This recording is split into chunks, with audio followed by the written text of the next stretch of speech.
নমস্কার ভিউয়ার্স, আমি আমার আগের ভিডিওতে আমি বলেছিলাম যে এই ভিডিওর এই মানুষের পূর্বপুরুষ সম্বন্ধে আরেকটা পার্ট হবে বা আলোচনা ছিল আমাদের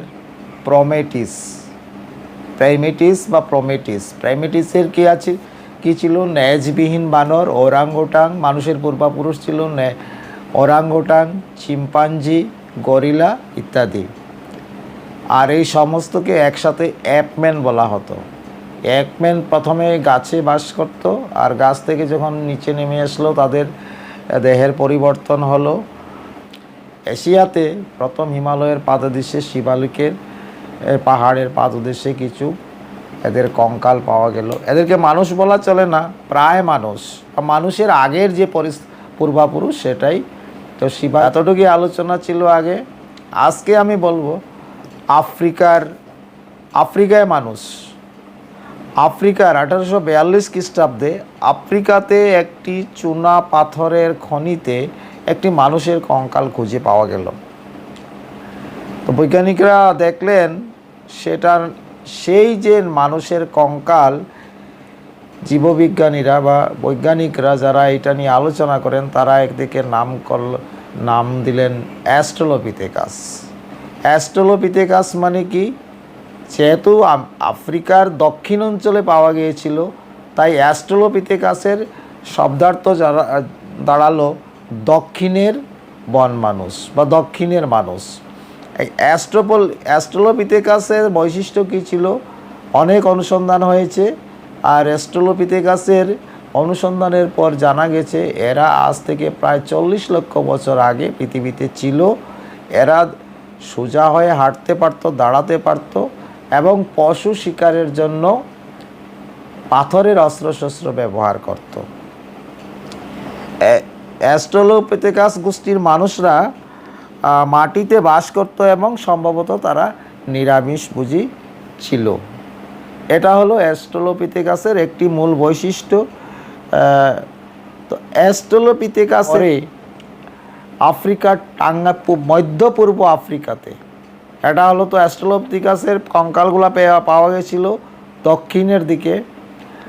আবার মধ্য পূর্ব আফ্রিকাতে পাওয়া গেল টাঙ্গাইনিকা এবং জাঞ্জিবার, এই দুটা কান্ট্রি। তখনকার দিনে টাঙ্গাইনিকা ছিল, জাঞ্জিবার ছিল। বর্তমান এই দুটার এই নামে টাঙ্গাইনিকা এবং জাঞ্জিবারের একসাথে নামকরণ হয়েছে তানজানিয়া। বর্তমান যেটা তানজানিয়া, ওটা আগে দুটা দেশে বিভক্ত ছিল, টাঙ্গাইনিকা এবং জাঞ্জিবার। এই টাঙ্গাইনিকা এবং জাঞ্জিবারে আরেক ধরনের মানুষের কঙ্কাল পাওয়া গেল। এদেরকে নাম দেওয়া হলো জিনজান্থ্রোপিথেকাস। আমি কিছু নোট করে রেখেছি, কারণ জিনজান্থ্রোপিথেকাস 1842 খ্রিস্টাব্দে এদের পাওয়া গেল। সোজা হয়ে হাঁটতে পারত। প্রায় 17 লক্ষ বছর আগে এরা পৃথিবীতে ছিল।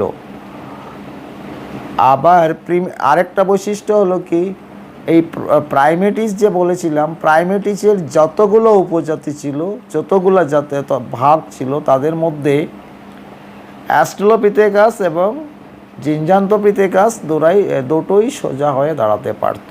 বাকি ওরাংওটাং, গেরিলা, চিম্পাঞ্জি এরা আর ভালো করে সোজা হয়ে দাঁড়াতে পারলো না। এই অ্যাপম্যানের বৈশিষ্ট্যতায় তাই গেল। এরপরে যেটা মানুষের মুখ্য ভাগ, হোমো হ্যাবিলিস, 1966 সালে টাঙ্গাইনিকাতে, বর্তমান তো দেশটার নাম তানজানিয়া, টাঙ্গাইনিকাতে আরেক ধরনের জীবের প্রজাতি পাওয়া গেল। মানুষের পূর্বপুরুষের জীবের প্রজাতি চিহ্ন পাওয়া গেল। একে নাম দেওয়া হলো হোমো হ্যাবিলিস। হোমো হ্যাবিলিস মানে কি? নিপুণ মানুষ। এরা প্রায় মানুষের কাছাকাছি চলে এসেছে। বৈজ্ঞানিকরা তাদেরকে নাম দিলেন হোমো হ্যাবিলাস। এরা লম্বায় প্রায় 4 ফুট ছিল এবং প্রায় মানুষের কাছাকাছি চেহারায় চলে এসেছিল। এরপরে কি হলো? এই অ্যাস্ট্রোলোপিথেকাস, এরা সবাই কিন্তু অ্যাস্ট্রোলোপিথেকাসের পরবর্তীকালের জিনজান্থ্রপিথেকাস, হোমো হ্যাবিলাস, অ্যাস্ট্রালোপিথেকাসের প্রায় কাছাকাছি সবাই ছিল। এদের যুগ শেষ হয়ে গেল, ক্রমবিকাশ চলতে লাগলো, হয়তো অনেক যুগ চলেছে, তার ইতিহাস আর পাওয়া যায়নি। তো 1964 সালে আবার কি হলো, 1964 সালে ইউজেন ডোবেইস নামের এক ইন্দোনেশিয়ান ডক্টর, যিনি এটা নিয়ে গবেষণা করছিলেন মানুষের উৎপত্তি সম্বন্ধে, তিনি জাভায় গিয়ে, বর্তমান যেটা জাভাতে গিয়ে কিছু রিসার্চ করলেন। আর উনি 1891 সালে জাভার জাভার একটি নদীতে কতগুলা মানুষের হাড়ের খুলি পেয়ে গেলেন, কিছু দাঁত পেলেন। ওটা নিয়ে গবেষণা করে নাম দিলেন, এই হাড়ের খুলি বা দাঁত যাদের আছিল এরা মানুষই ছিল। আর ওই প্রজাতিকে উনি নাম দিলেন পিথেক্যান্থ্রোপাস ইরেক্টাস। এটা মানুষের মুখ্য ভাগ। আমি যেটা জাঞ্জিবারের কথা, জিনজান্থ্রপিথেকাস, হোমো হ্যাবিলিস, এটা আজকালকে আর পড়াশোনা সিলেবাসে রাখা হয়নি। মুখ্য স্টাডিজ কি পিথেক্যান্থ্রোপাস ইরেক্টাস, অ্যাস্ট্রালোপিথেকাস, নিয়ান্ডারথেল এবং ক্রমেগনন। তো উনি সেই মানুষকে নাম দিলেন জাভামেন বা পিথেক্যান্থ্রোপাস ইরেক্টাস। মানে কি, খাড়া মানুষ, মানে যে সোজা হয়ে দাঁড়াতে পারে, দাঁড়ানো মানুষ, অ্যাপম্যান। তো ধীরে ধীরে ক্রমবিকাশ তো চলতেই থাকছে, মানুষের পরিবর্তন হচ্ছে। তো আমরা কি পেলাম, এরপরে আসলো নিয়ান্ডারথেল। যেটা নিয়ান্ডারথেল 1857 সালে আসল মানুষের শরীরের কঙ্কালের নমুনা পাওয়া গেল। কোন জায়গায়?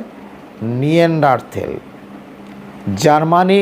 নিয়ান্ডারথেল কেন হলো? জার্মানির নিয়ান্ডারথেল অঞ্চলে এই মানুষের কঙ্কালগুলো পাওয়া গেছিল বলে এদেরকে নাম দেওয়া হলো নিয়ান্ডারথেল। এরা আধুনিক মানুষের প্রায় কাছাকাছি চলে এসেছে।